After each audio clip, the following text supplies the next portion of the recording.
Hindi mapapagod ang kanyang asawang suportahan siya. Mahal na mahal nilang isa't isa. Lumalaban siya para mabuhay, para makasama pa ito ng matagal. Hindi niya makakaya kung lolokohin siya ng ganoon ni Gabriel. May babae ka ba? Yun ang bungad ni Isabel nang bumalik si Gabriel sa ospital. Kumunot ang noo nito.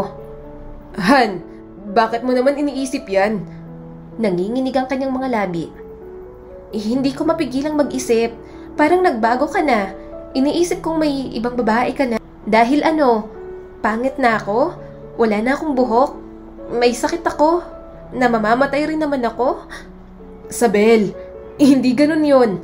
Mahinang sabi ni Gabriel at inabot ang kanyang kamay. Pasensya na kung nararamdaman mong malayo ako. Napakahirap ng trabaho. Huwag kang mag-isip ng kahit na wala akong babae. Sobrang stress ko lang talaga sa work. Please, huwag ka nang mag-isip ng kahit na Hindi makakatulong